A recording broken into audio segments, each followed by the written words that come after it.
The reason we called you today is to have an opportunity to respond to the deliberate distortions of facts and different distortions on the evidence in the ongoing Sodomy case going on at Mwanga 2 in Mengo. I find it necessary to make these statements to correct the deliberate misrepresentation of the facts and the evidence before court, the objective of which is to feed into Pastor Kayanja's false narrative that he is being pursued by me, Pastor Senyonga, and other pastors. He does this in order to deflect from the true facts and evidence that has been and is being presented to court. I'm careful not to preempt what's going on in the court proceedings. Therefore, I am going to limit my comments on what has already taken place in the courts of law. I am not here to tarnish Pastor Kayanja's name or anyone's name. That's not my purpose for this meeting or for my life. But to correct the deliberate lies that has now become propaganda circulating everywhere globally and is tarnishing our ministry and my name.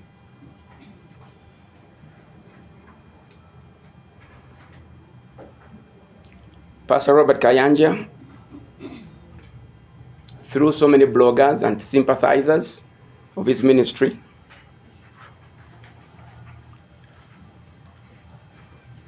have pushed a narrative that what is going on in the court is because of me or pastors. What is going on in the court is between himself and those that he accused. There are 9 of them. And none of those has my name. So, there are several news clips that have been going on that I'm going to correct. Some misinformation that I'm going to correct. And first of all, the narrative that the forensic expert did not validate or authenticate messages and information that he found on the phone. That narrative is wrong. The expert has never been questioned about his work being not authentic. He instead emphasized. He looked at different phones. The phones were between Pastor Kayanja's phone and the accused, Reagan. He confirmed that all the information he put in his report of 107 pages is correct, authentic, and was signed off. He did not do this work single-handedly. He did this from the hierarchy. He was given the mandate by his director, head of forensics, to do a job. After he did his work, he submitted it to the immediate supervisor. And then after that, another supervisor. Until the entire directorate of forensic department signed off. They signed off on every page. So the report is authentic according to the forensic department. and the court never pronounced itself that there was some gaps or non-professional information that was found on the phone. So when you push a narrative that the court pronounced itself about the report, that is false and is misleading. The forensic expert witness, while giving his evidence, confirmed that he extracted that information from the phone of Senyonga, Oregon, who is one of the accused persons. On the claim that Pastor Kayanja is not the one charging the accused, and that the accused are being charged by state, and that the accused never reported these serious sodomy allegations to any authority, I want to also clarify. First, it is Pastor Kayanja who initiated a complaint alleging that the accused tarnished his name by claiming he had sodomized them. So it was Pastor Kayanja's complaint to police. That they gave false information to one Nandutu, a police officer, about the alleged sodomy, and that they had trespassed at his church at Rubaga Miracle Center. It follows, therefore, that the prosecution of the accused is at his instance. In other words, the prosecutor is working from his complaint. If Kayanja never complained, this case will not be going.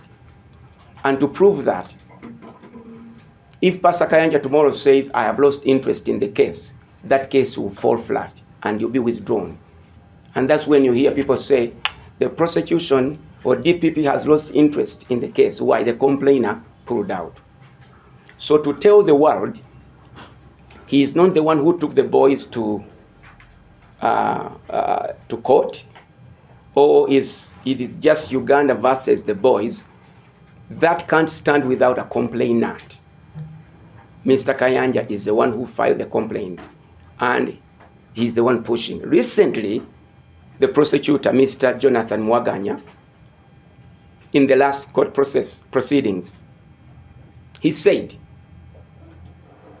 Pastor Robert Kayanja is my main complainant. He said that. And that's why he was actually advocating, so that he was advocating that Channel 44 should not be punished for misinforming the community. So if you are just a prosecutor of the government, why are you now acting as a lawyer of another television station in court? So there is unity there, and Pastor Kayanja is part of why they are in that predicament. Secondly, the evidence on record is that the accused lodged a complaint about the sodomy. The 9 people, or some of the 9 people that are being accused, they also accused Pastor Kayanja. But you saw Channel 44 saying the accused never reported their sodomy claims anywhere to the authorities or to the police. That is wrong. They filed a complaint against Pastor Robert Kayanja that he sodomized them. So the court directed the police and the prosecution to ensure that Pastor Kayanja's phone is taken from him and subjected to a forensic investigation. That despite that the directive and the order of court was that his phone is released to be examined, that has never happened.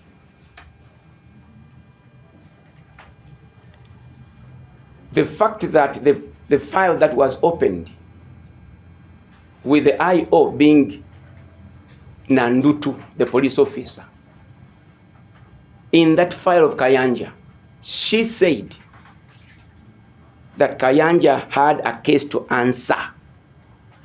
When she said that, she referred that file to DPP to prosecute. And instead, DPP closed the file. So to say they never reported these issues to police anywhere is wrong, because the file is there. What does that mean? The boy's file against Robert Kayanja was prematurely closed because the investigations were not done to their fullness. The phone was not investigated or forensicked, and other aspects of investigation were not concluded. But it was picked quickly and was closed. So that's another negative narrative that they're trying to push, and it fails. They claim that they said that the defense expert failed to validate key evidence. That also is false. The defense witness presented his report in which he established that there were sodomy, vulgar, and explicit sexual-related videos and WhatsApp messages sent by Senyonga to Pastor Kayanja's phone, which messages were never refuted by Pastor Robert Kayanja. He confirmed this while giving his evidence in chief.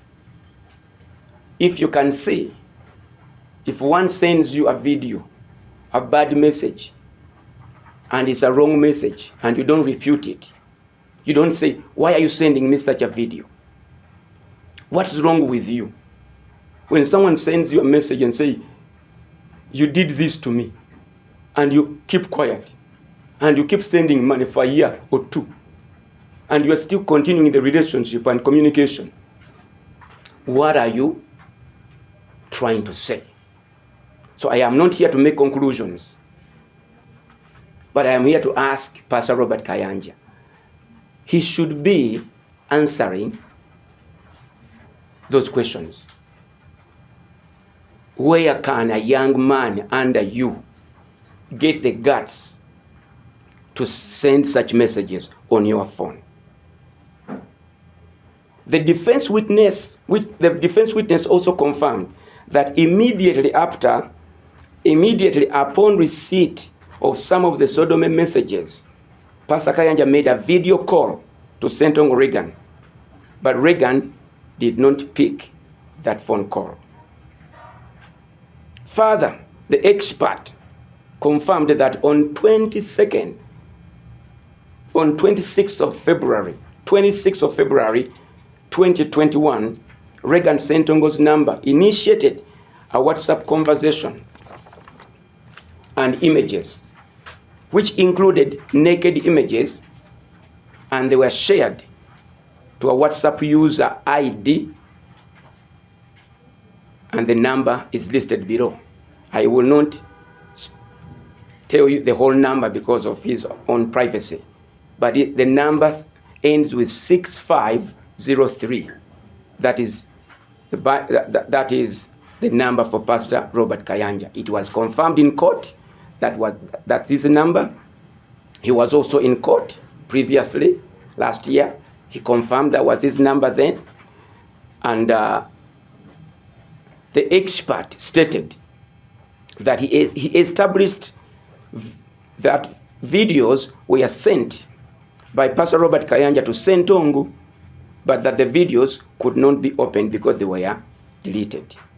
So here we see Reagan sending videos, explicit messages, WhatsApp messages, and all of that. And also we see Pastor Robert Kayanja sending videos. Some of them couldn't open, or all of them couldn't open. But the witness further confirmed that there were 2 phone calls initiated by Pastor Robert Kayanja and his number to the number of Senyonga, and the conversation was recorded. The phone call was authenticated, The recording was authenticated that it was coming from this number of Pastor Robert Kayanja and Regan Sentongo. Now, the conversation which was recorded on those 2 phone calls were homosexual in nature. I am not saying that. The court listened to those conversations. If each one of you were there, you were able to listen to those conversations between Pastor Robert Kayanja and Regan Sentongo. So, for the bloggers and other social network, activists to start pushing a narrative that this is all Pastor Senyonga doing it. Well, I know you think I'm powerful, but I don't think I'm powerful enough to enter into Pastor Kayanja's phone and start texting and making calls on his behalf and sound like I am the original Robert Kayanja in his voice. I am not that powerful. The narratives are, I am buying boys to tarnish Pastor Robert Kayanja's name. This is nothing to do with me. The issue is between 2 people. One is accusing the other. So if I'm buying, if my purpose is to tarnish Pastor Kayanja's name, that means maybe I also bribed him to make calls to Regan so he can tarnish his own name so I can feel happy. There are things you can't do from the outside. One should be responsible with his line and the content that goes on that. If your line was found that it was used to steal someone's money or to commit fraud, won't they hold you accountable? If there is an investigation in a murder case and they found out you are the last person who called that number and the content was recorded and the content was kind of threatening, doesn't that suggest something? So, because the ongoing issues are before court, I am not here to determine that Pastor Kayanja is guilty. And I'm not going to go ahead and give instructions or suggestions to the judge, but I'm here to clear my name from what is going on. There is also another narrative. I don't know if you have understood my point. That was the biggest point of the day. Pastor Kayanja should respond to how does his phone receive messages, WhatsApp messages, video calls, and pornographic homosexual pictures and video clips from the very boy who is telling him, you sodomized me. This is not a third party. It's not a picture from the sky or from somebody from outside the country. The boy is saying, you sodomized me and I have evidence. And he gives you read the court read a message. The expert read a message before court where Regan says,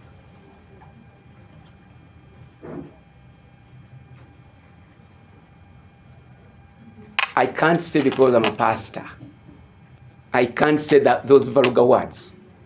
But it's explicit. It's not dancing around. He's saying, you did this to me, give me my money. And you eventually send them money. If it was me, I would say, what did you say? I would even call police. Are you trying to imply or to suggest or to mean that I did this? You did not refute. You kept quiet. You eventually sent the money. So, the court would decide. But I'm here to just ask all you bloggers and news people to focus on the nitty-gritty of what's going on in the court. Pastor Senyonga is not mentioned in the court, at least these days.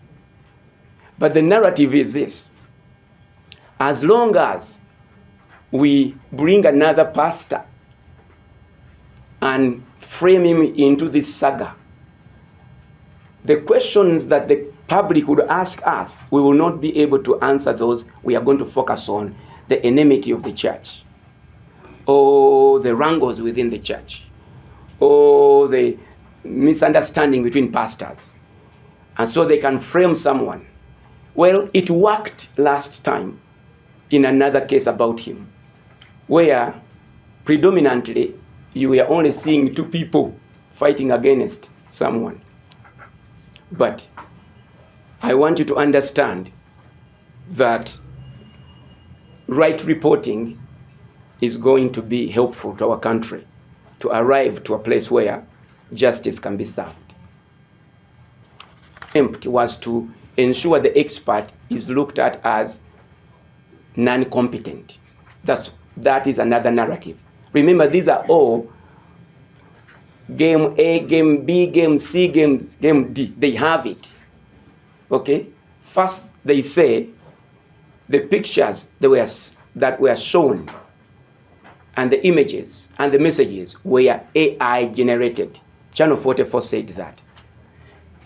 Who said that? No one said that in the court. Even prosecution never said that. The judge never said that. But they are saying it was confirmed and found out that this was AI generated. Who?